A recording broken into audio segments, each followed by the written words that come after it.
ইউক্রেনের কিয়েভে রুশ হামলায় অন্তত ২০ জন নিহত, রাশিয়ার উপর নতুন নিষেধাজ্ঞার প্রস্তাব ইইউর।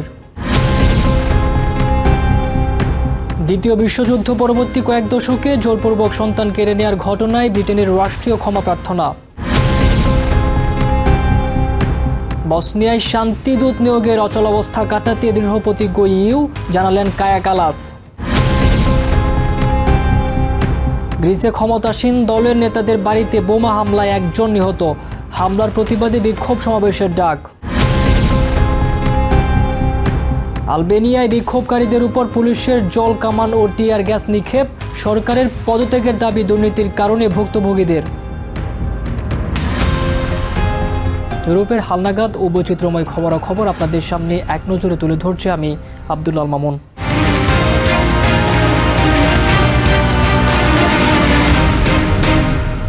ইউক্রেনের রাজধানী কিয়েভে রাশিয়া ইতিহাসের অন্যতম ভয়াবহ ড্রোন ও ক্ষেপণাস্ত্র হামলা চালিয়েছে, যাতে অন্তত ২০ জন নিহত এবং বহু মানুষ আহত হয়েছেন। বুধবার রাতভর চালানো এই হামলায় কিয়েভের একটি বহুতল আবাসিক ভবন ধসে পড়ে। এর পাশাপাশি দেশটির অন্যতম শীর্ষ জৈব রসায়ন গবেষণা প্রতিষ্ঠান প্যালাডিন ইনস্টিটিউট ও ধ্বংসস্তূপে পরিণত হয়েছে। এই হামলাকে প্রতিশোধমূলক হামলা দাবি করেছে ক্রেমলিন মুখপাত্র দিমিত্রি পেসকভ। যুদ্ধের পঞ্চম বছরে এসে ইউক্রেনের রাজধানী কিয়েভকে লক্ষ্য করে বিমান হামলা আরও তীব্র করেছে রাশিয়া। বুধবার রাতভর ৪ শতাধিক ড্রোন ও ৭৪টি মিসাইলের হামলায় কেঁপে ওঠে পুরো রাজধানী। ভয়াবহ এই হামলায় অন্তত ১৮ জন নিহত এবং বহু মানুষ আহত হয়েছেন। একটি ৯তলা আবাসিক ভবন সরাসরি মিসাইলের আঘাতে আংশিক ধসে পড়ে এবং আরও ২০টি বহুতল ভবন মারাত্মকভাবে ক্ষতিগ্রস্ত হয়। ধ্বংসস্তূপের নিচ থেকে বহু মানুষকে জীবিত উদ্ধার করেছেন উদ্ধারকর্মীরা। সবচেয়ে ভারী হামলাগুলো চালানো হয়েছে রাজধানী কিয়েভে। একটি ক্ষেপণাস্ত্র সরাসরি ৯ তলা বিশিষ্ট একটি আবাসিক ভবনে আঘাত হেনেছে। ড্রোন ও মিসাইলের ধাক্কায় কিয়েভের অন্তত ২০টি ভবন আংশিক বা পুরোপুরি ধ্বংস হয়েছে। এই হামলায় কিয়েভের বিখ্যাত প্যালাডিন ইনস্টিটিউট অব বায়োকেমিস্ট্রির গবেষণাগার ও মিলিয়ন ডলারের অনন্য বৈজ্ঞানিক যন্ত্রপাতি সম্পূর্ণ পুড়ে ছাই হয়ে গেছে। আলজাইমার্স, পার্কিনসন্স ও ডায়াবেটিসের মতো জটিল রোগের দীর্ঘদিনের বৈজ্ঞানিক গবেষণা ও ল্যাবরেটরির এই ধ্বংসকে ইউক্রেনের চিকিৎসা ও জীববিজ্ঞান খাতের জন্য এক অপূরণীয় বিপর্যয় বলে উল্লেখ করেছেন বিজ্ঞানীরা। আমাদের বায়োকেমিস্ট্রি ল্যাবরেটরি এবং বেশিরভাগ অফিস সম্পূর্ণ পুড়ে গেছে। চিকিৎসার গবেষণায় ব্যবহৃত ইঁদুরগুলো বেঁচে থাকলেও চরম আতঙ্কে আছে। এখানকার অনন্য সব ডিভাইস ধ্বংস হয়ে গেছে, যা দিয়ে শারীরবৃত্তীয় সক্রিয় উপাদান তৈরি করা হতো, এবং পৃথিবীতে খুব কম বিজ্ঞানীর কাছেই এমন প্রযুক্তি ছিল। সবকিছু হারিয়ে মনে হচ্ছে নিজের ঘরবাড়ি হারিয়ে ফেললাম। এই বর্বরচিত হামলার পর ইউরোপিয়ান ইউনিয়নের পররাষ্ট্রনীতি বিষয়ক প্রধান কায়া কালাস রাশিয়ার বিরুদ্ধে নতুন নিষেধাজ্ঞার প্রস্তাব দেওয়ার ঘোষণা দিয়েছেন। এর জবাবে ক্রেমলিনের মুখপাত্র দিমিত্রি পেসকভ জানিয়েছেন, কিয়েভের সামরিক স্থাপনা লক্ষ্য করেই এই হামলা চালানো হয়েছে এবং নিজেদের লক্ষ্য অর্জনে কিয়েভ রেজিমেন্টের ওপর আরও চাপ বাড়ানো হবে। আজ সকালে সশস্ত্র বাহিনীর সর্বোচ্চ কমান্ডার ইন চিফ ভ্লাদিমির পুতিনকে নিয়মিত ব্রিফিং দেওয়া হয়েছে। Chief of general staff Valery Gerasimov Kiev সহ অন্যান্য এলাকায় চালানো আমাদের এই বিশাল ও তীব্র প্রতিশোধমূলক হামলার ফলাফল পুতিনকে অবহিত করেছেন।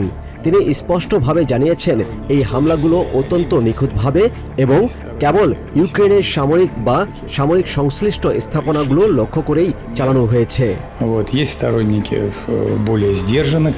ইউক্রেনিয়ান বাহিনী রাশিয়ার জ্বালানি খাতে ড্রোন হামলা চালিয়ে যে তেল সংকট তৈরি করেছিল, ক্রেমলিন একে তারই প্রতিশোধ বলে অভিহিত করেছে। তবে আমেরিকা বা ইউরোপিয়ান মিত্রদের কোনো চাপ বা নতুন কোনো নিষেধাজ্ঞা সত্ত্বেও রাশিয়া যে তাদের সামরিক অবস্থান থেকে এক চুলো নড়বে না, মস্কোর এই অনমনীয় মনোভাব তা আরও একবার স্পষ্ট করে দিল। Basudebnath, TVN 24 news desk.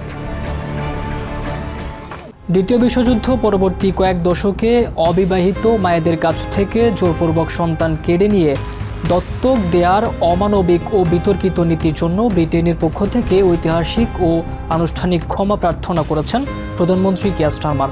বৃহস্পতিবার হাউস অব কমন্সে দেয়া ভাষণে তিনি এই পদ্ধতিগত ব্যর্থতার পুরো দায় রাষ্ট্রের উপর নিয়ে ভুক্তভোগীদের কাছে আন্তরিক দুঃখ প্রকাশ করেন। ব্রিটেনের ইতিহাসের এক অন্ধকার অধ্যায়। 1949 থেকে 1976 সালের মধ্যবর্তী সময়ে সামাজিক নিয়মের অজুহাতে প্রায় 185,000 অবিবাহিত তরুণী ও মায়েদের ওপর চালানো হয়েছিল মানসিক ও সামাজিক নির্যাতন। চার্চ এবং সমাজসেবার নামে গড়ে ওঠা আবাসনগুলোতে অবদমিত করে তৎকালীন রাষ্ট্র ব্যবস্থার মাধ্যমে জোরপূর্বক মায়েদের কাছ থেকে আলাদা করা হয়েছিল তাদের সদ্যজাত সন্তানদের। বৃহস্পতিবার হাউস অব কমন্সে এই অমানবিক ও বিতর্কিত নীতির পদ্ধতিগত ব্যর্থতার পুরো দায় রাষ্ট্রের উপর নিয়ে ভুক্তভোগীদের কাছে আন্তরিক দুঃখ প্রকাশ করেন প্রধানমন্ত্রী Keir Starmer. The shame is not yours. The shame was never yours. The shame is ours. And I say that on behalf of the whole country. I say it to every single person impacted. We are deeply and profoundly sorry. পার্লামেন্টে আনুষ্ঠানিক বিবৃতি দেওয়ার আগে 10 Downing স্ট্রিটে এই নির্মম ইতিহাসের শিকার হওয়া বেশ কয়েকজন সন্তানহারা মায়ের সাথে ব্যক্তিগতভাবে দেখা করেন প্রধানমন্ত্রী স্টারমার। তাদের এই দীর্ঘ সংগ্রামের সাহসিকতাকে ধন্যবাদ জানিয়ে তিনি মুখোমুখি বসে রাষ্ট্রীয় এই ব্যর্থতার জন্য দুঃখ প্রকাশ করেন। But I just wanted to take the opportunity to see you personally, face to face, to make that apology as well, and to thank you for your incredible courage, not only in relation to what happened, but to campaign and campaign and campaign to get to today, which should have happened before, frankly.